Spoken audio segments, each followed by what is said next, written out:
My grandfather grew up on a chicken farm outside of Krakow, Poland. He passed away a few years ago, at the age of 82.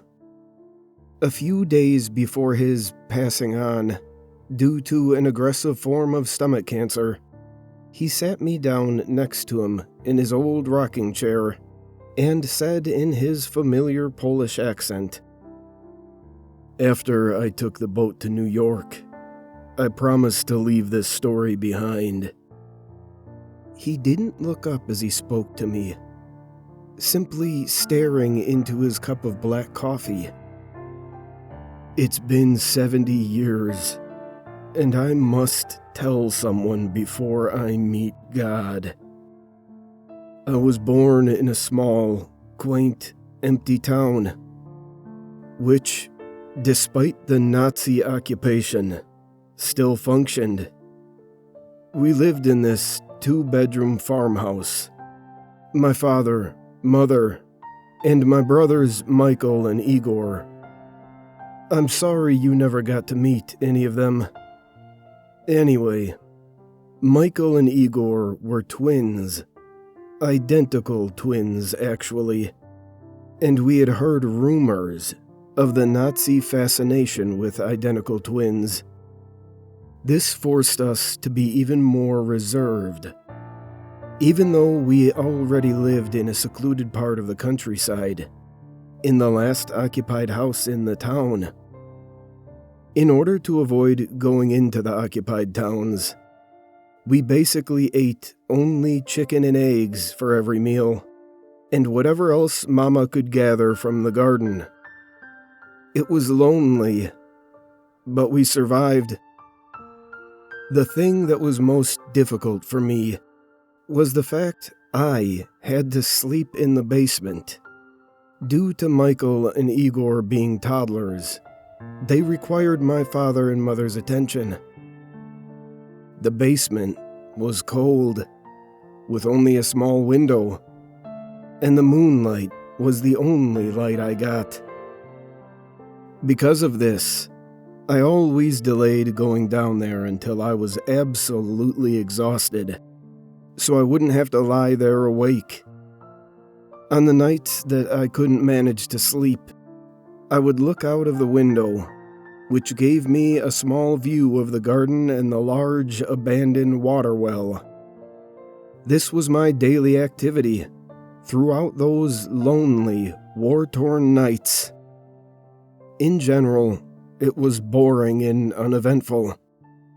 But occasionally, I would catch a glimpse of a family, or even just a man, or two lovers, sneaking their way through our garden up to our front door. They always looked rushed and frightened, and sometimes wore tattered uniforms. What would follow were horrible sounds of banging and pleadings for whoever lived there to open up, followed by an argument between my mother and father over whether we should let them in. He moved in the chair to adjust himself. "You see, son, we didn't know it. Well, at least I didn't. That we lived fairly close to the Auschwitz concentration camp, and that those people were escapees." "Well, did you let them in?" I asked impatiently. "No," he said. "It would have been a death sentence for them as well as for us. The Nazis didn't like Poles, but they tolerated us, and it was easier to hide Michael or Igor than an entire family. My father did what he had to do in order to keep his family alive. As the war went on, fewer and fewer people began showing up in the middle of the night. That's about the time our chicken and vegetables began to disappear. Losing our only supply of food would not have been tolerable. And at that point, my father suspected it was the escapees. So, he built a fence around our property. Despite this, the chickens continued to disappear. They weren't killed. They were simply gone. Just vanished from their cages and pens. One night, I decided to stay up myself in order to see if I could find out the answer. I battled my tiredness until the wee hours of the morning, and despite the poor lighting and rain, I caught a glimpse of what seemed to be a human figure run across the garden. I rushed upstairs to tell my father, and he ran outside with a knife, the best home defense weapon we could afford. But we found nothing. No one. The next day, we did find something, though. Footprints.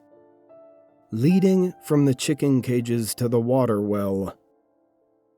They were made in the wet mud from the rain, and they were of bare feet. No shoes, no socks, just feet. My father had mercy on the man who was trying to find refuge, and left him a note indicating that he would have 2 days to leave, and then he would begin to seal the well. I waited impatiently for my grandfather to tell me about the fate of the man. The following night, I got the idea to take a blanket down the well to the man, since winter was creeping in. I waited until my parents were asleep, and I snuck outside. I shouted something friendly down the well, indicating to the poor man that my intentions were benign, and I began my descent, clinging hand and foot to the pegs attached to the stones. As I neared the bottom, I smelled something absolutely horrific, and I pulled my father's flashlight from my pocket to try and shine it on the man. It was then I came to the realization of just how large the well was, having been used to supply water for the entire town and its families in the past. Families which no longer remained. But I found no man, only a hole, a gap in the stone, where the wall of the well had collapsed, opening up to some type of crevasse, only 2 meters wide and 3 meters deep and tall. Inside sat not a man, but an entire family, of which only a single skeleton-like creature survived. The light reflected off of its sunken eyes and gray skin. Blood covered its face, and chicken carcasses were strewn everywhere. A pile of decomposing poultry beside a woman and what I suspected had been her son and daughter, children who couldn't have been much more than 5 years old, and they seemed to have been dead for weeks.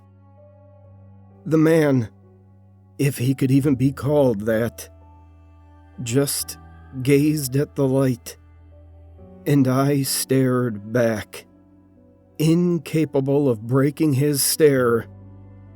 I did not feel threatened by him, for he lacked any aggression whatsoever.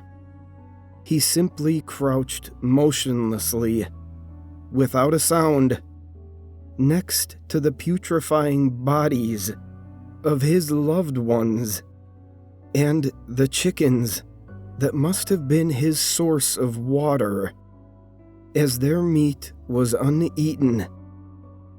He was empty, devoid of whatever in us makes us human. He should have realized the members of his family had died long ago, but he was still bringing food for their corpses. He couldn't accept it. He did finally turn his head, though. When I shone the light back onto the corpse of his daughter, he stared at her, and then sat down closer to her and continued his vigil. "You can leave now," I said to him. "I'll open the gate so you can escape. My father will seal the well in the morning. Please leave now." My young voice and advice seemed to have no effect on him. At that moment, I decided it would be better for me to just climb back up the well and leave, and hoped the man would follow and escape. As I began my climb, I shone the light on him one final time. "What did you see, Grandpa?" I stuttered. "I saw a tear fall from his eye. He had become a man once again. He was only able to break free from the delusion after seeing the body of his daughter, which had until that time been obscured by the darkness. He realized then that he had been bringing food not to his family, but to corpses.